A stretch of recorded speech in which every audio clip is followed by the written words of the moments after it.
भाग लिया। अब रक्षकों ने देखा कि वो तो है ही नहीं। अब उनको बड़ा भय लगा। अब वहां कोई फोटो थोड़ी खींची गई थी कि बलि किसकी चढ़ानी है। अब वो भागे। महाराज ये बैठे थे पद्मासन में, जड़ भरत जी ब्रह्माकार वृत्ति, इन्हीं को पकड़ ले गए। बढ़िया तगड़ा तंदुरुस्त है। और दस्युराज ने कहा बलि का जो वो लाया गया, हाँ महाराज, अष्ट देख के प्रसन्न हो गया। तेजो में हष्ट पुष्ट ब्रह्माकार वृत्ति इनकी। बोले स्नान करवाओ। सालों से स्नान नहीं हुआ तो को उपटन लगा के स्नान कराया। खीर पुआ रबड़ी रसगुल्ला सामने भोग लगाओ, दबा के खूब खीर पूरी रबड़ी पाई। अब वो तो भगवान के प्रेमी भक्त है, ब्रह्माकार स्वरूप है, अपने स्वरूप में स्थित है। इसके बाद तिलक लगाया। बोले गर्दन झुका। भरत जी अंदर से कह रहे खीर खाया है ना, अब गर्दन भी झुका, गर्दन भी कटेगी। भक्त की गर्दन यदि श्रद्धा से झुके तो ठीक, अगर जबरदस्ती से झुका दिया तो तुम झुकाने लायक नहीं रह जाओगे, ये भी ध्यान रखना। क्योंकि ये गर्दन अब गर्दन नहीं, ये किसी और की शान बन चुकी है। भक्त की गर्दन किसी की शान है और वो उनकी शान है जो सबकी जान है। देवी जी की मूर्ति में आग लग गई, दाह शक्ति पैदा हो गई। जे ही जड़ भरत जी का शरीर ऐसे किया, फाड़ करके मूर्ति भद्रकाली प्रकट हो गई। और जो गड़ा सा काटने उसी को उठाया, काट काट के उन्हें दस्युराज से लेकर समस्त सांप को काट करके खून की होली खेल दी। भरत जी ने देखा जब कोई काटने वाला नहीं है तो बोले ठीक है अब चलो पचाने के लिए टहलते हैं, थोड़ा खीर पुआ खाया, चल दिए, कोई रोक। देवी जी से एक बार भी लिखा कि मां बड़ी कृपा। जो भगवान का भक्त है वो दूसरे की कृपा भी नहीं मना सकता है। एक बार भी मुड़कर ऐसा प्रसंग नहीं आया कि देवी जी के देखो बड़ी रक्षा कर, कुछ नहीं। प्राण जाने पर कोई भय नहीं, रक्षा होने पर किसी की स्तुति नहीं, अपने मंगल विधान। हरि आश्रय, सत्संग हरि आश्रय देता है, बहुत बड़ा बल हरि है, मान लो। एक दिन आपसे कह रहे थे कि जब आपने देखा नहीं उनको, उनसे बात नहीं हुई, तो आप उनके जनों से बात सुनकर उनकी तरफ चल पड़े, इस बात से हरि आपके ऋणी हो जाते हैं।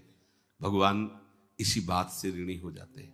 बस ये बात आप हृदय में बैठा लीजिए। जैसे लोग प्रश्न करते हैं ना कि हमने भगवान को देखा नहीं, भगवान क्यों, हम कैसे, किसी की बात तो मान लो ना।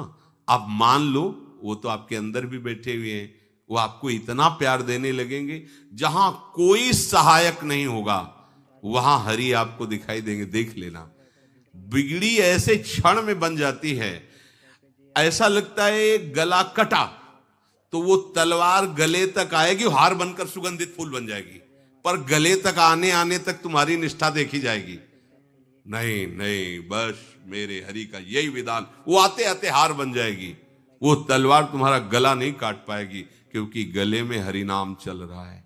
मान लो हमारी महालक्ष्मी चरण चापती रहती, क्या चाहिए तुम्हें, क्या चाहिए। आप सच्ची मानिए, क्या मतलब कितनी मलिनता छा गई। हम इसको मार देंगे तो 2 लाख रुपए मिल जाएंगे, ये कर देंगे तो, अरे भैया अगर तू हरि नाम जपेगा तो इसकी कीमत नहीं है, कीमत नहीं, अमूल्य वस्तु है। इसके ब्याज में तू कुबेर बन सकता है, मूल्य तो कभी खत्म होता ही नहीं है। ब्याज में तू ब्रह्मा बन सकता है, बनना तो चाहे।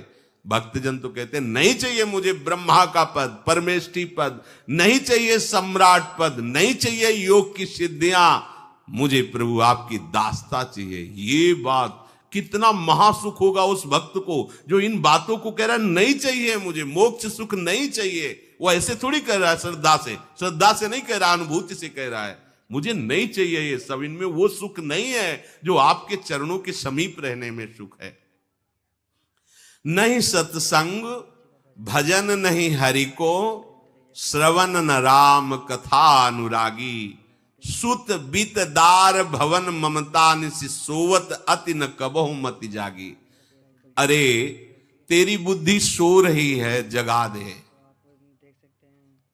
पुत्र में, रुपया में, स्त्री में, मकान में, इसमें सबकी ममता होती है, सबकी, जितने सृष्टि में पैदा हुए हैं। केवल सत्संगी की नहीं होती, जो असली सत्संगी है।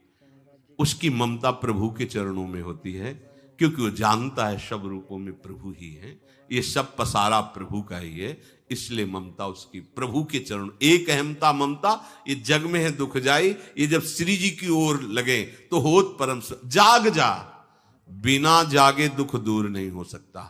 जैसे स्वप्न में हम देख रहे हैं कि समुद्र में डूब रहे हैं, अब जागृत में आसपास सैकड़ों नाव लगा दें तो बच जाएगा क्या वो? क्योंकि वो तो सो रहा है और वो स्वप्न में देख रहा है। अब हम नाना प्रकार के तैराकों को बाहर तैनात रखें तो उसको कोई सुख मिलेगा क्या? क्योंकि वो स्वप्न में। उसको अगर सुखी करना है तो एक ही उपाय, जगा दे। जगा दो तो ना समुद्र रह गया ना डूबना रह गया।